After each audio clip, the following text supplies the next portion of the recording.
가등기 하면은 소유권 가등기가 원래인데 매매도 아니고 이렇게 채권 채무 관계가 있을 때 이루어지는 가등기도 있다더라. 이렇게 그렇게 얘기를 한 다음에 가등기를 딸란 겁니다. 자, 이 집은 5억짜리예요.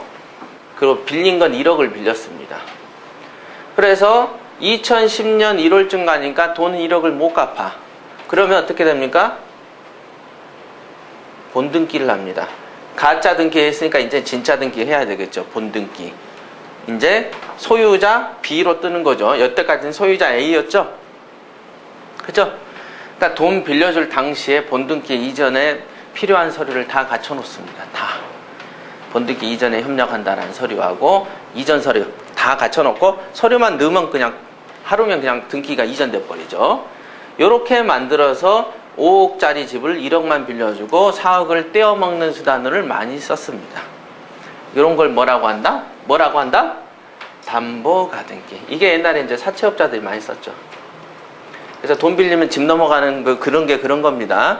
걔네가 경매 치는 경우도 있지만 어떻게 하는 경우도 있다? 가등기를 쳐버립니다. 그러면 집을 온팡 뺐죠. 그 다음에 내보내기만 하면 됩니다. 명도를. 그렇게 하다 보니까, 자, 이렇게 하면 우는 사람이 많이 생기죠? 이렇게 우는 사람들이 많이 생기죠. 이렇게. 자, 그러면 이런 사람들을 방치하면 안 되겠다라고 생각한 게 국가에서 만든 법이 가등기, 담보에 관한, 가등기 담보 등에 관한인가? 이렇게 됩니다. 관한 법률 이렇게 해가지고 적습니다. 이렇게. 가등기 담보가 한참 이렇게 횡행이 되니까 사채업계에서 야 그거 하지 마 하면서 여기다가 의무를 하나 줍니다. 무슨 의무?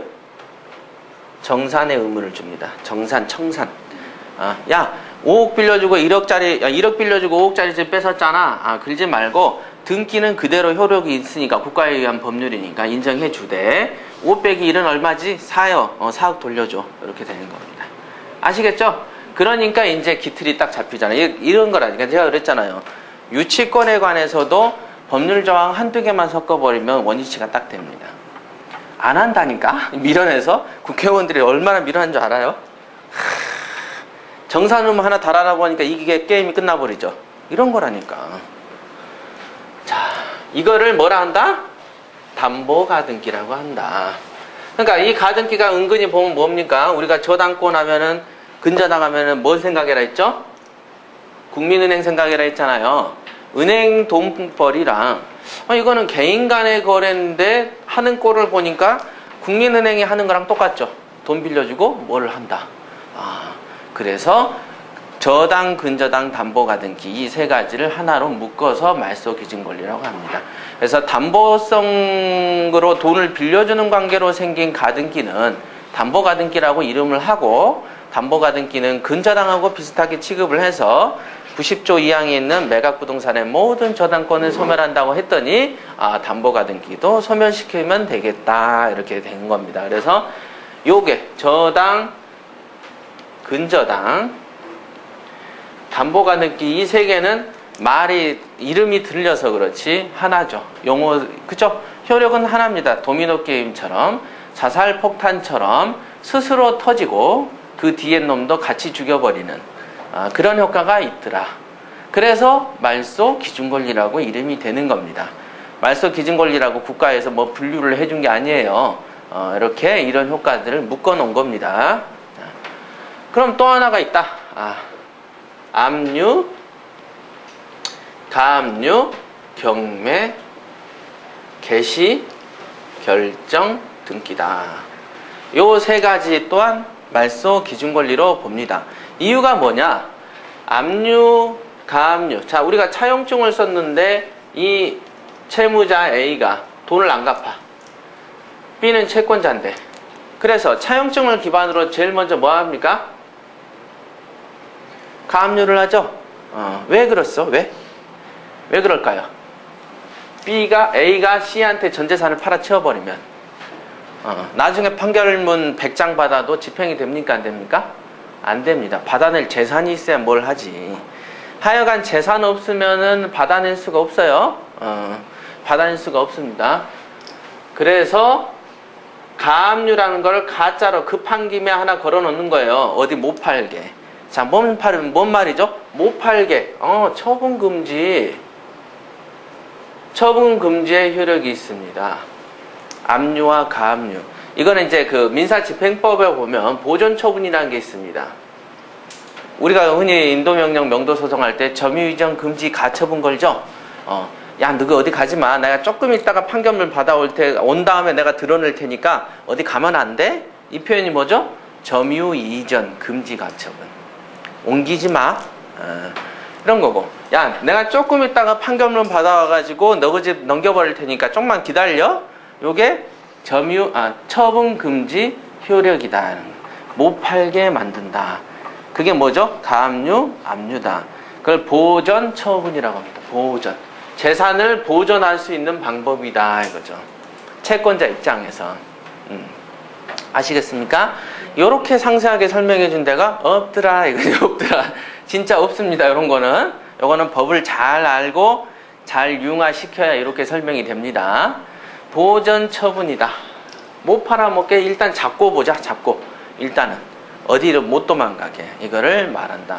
그래서 보전 처분은 특징이 뭐냐면 신속성, 밀행성 그럽니다. 신속해야 되겠죠? 우리나라 검찰이 어디 단속할 때 야당을 검거할 때는 신속하게 몰래 밤에, 여당을 검거할 때는 한 2주일 전부터 간다 라고 언론에 흘리죠. 그래서 9시 뉴스에 보면 뭐라고 합니까? 내일 조만간 6월 초경에 단속을 압수수색할 계획을 갖고 있다고 합니다. 그러면 나 같아도 빨리 정리해. 야, 치워. 이렇게 되는 거지. 삼성 사건 할 때도 그렇게 다 했습니다. 그래도 모른다. 왜? 국민이 멍청하니까. 민주주의를 우민정치라고 합니다. 우민. 어리석을 우자. 어리석은 백성정치라고 합니다. 그러니까 바보들이라서 얘는 살짝만 이렇게 건드려주면 금방 끌려갑니다. 아시죠? 그게 그래서 국민이 똑똑하면 사기를 못 친다니까. 근데 한국은 아직은 사기치는 국회의원들이 드글드글한 이유가 뭐다? 국민이 미련해서 그렇습니다. 제가 또 그걸 안다고 해서 인터넷에 까발리면 어떻게 된다? 전기통신법 위반해가지고 미네리바처럼 또 잡히니까 알아도 모른 척 이렇게. 자, 이런 겁니다. 그래서 보전 처분을 하려면 신속하게 해야 됩니다. 신속하게. 그잖아요. 내가 야, 너 그 집에 가압류 꼭 하고 말 거야 라고 자꾸 전화해서 으글으글 하면 나 같아도 재산 빼돌리죠. 앞에서 야, 내가 내년까지 봐줄게. 너 정말 힘들지? 이렇게 해놓은 다음에 가압류를 탁 꺼는 거. 아시겠어요? 이걸 성동격서 병법에 있는 거죠. 친한 척하면서 때리고. 쉽잖아. 이런 방법을 쓴다. 자, 가압류, 보전처분. 그 다음 밀행성이 뭡니까? 몰래. 은밀하게 행동된다. 그래서 밀행성. 이건 이제 그 보전처분을 이해를 해야 가압류, 압류가 왜 말소기준 권리가 되느냐. 이런 설명을 안 듣고 그냥 애우기 시작하면은 언젠가 모르게도 자꾸 내가 권리 분석을 더 해야 될 것 같고, 뭔가 자신감이 상실됩니다. 그죠? 그래서 압류와 가압류는 성격이 같죠? 하나는 가짜 압류. 하나는 진짜 급하니까 똥줄 타니까 먼저 잡는 거. 압류는 판결문을 가지고 잡는 것을 말합니다. 압류. 그러니까 압류를 했다라는 건 뭡니까? 이미 판결이 났다라는 얘기입니다. 또는 약속금 같은 경우 있죠? 예를 들면 야, 다음 달까지 내가 돈을 빌리고 안 갚으면 우리 집 경매초도 좋다. 압류해도 좋다라는 약속금을 씁니다. 그러면 그런 경우에는 판결문이 없이도 됩니다. 그러니까 굳이 차용증만 쓸 게 아니고 항상 뭘 작성해라? 약속어음을 작성해라. 이게 완전히 변호사 강의네. 약속어음을 작성해서 약속어음은 공증사무실에 가서 쓰십시오. 그래서 공증을 해야 됩니다. 둘이서 그냥 약속어음 쓰면 똑같이 차용증 단계로 가서 다시 가압류로 갑니다. 그러니까 공증사무실에 가서 공증을 하면 압류로 바로 되고, 그러니까 예를 들면 1월 10일까지 갚기로 했는데 안 갚아. 그럼 1월 11일부터 바로 압류 때려버려서 경매 바로 쳐버립니다. 그러니까 무서운 겁니다.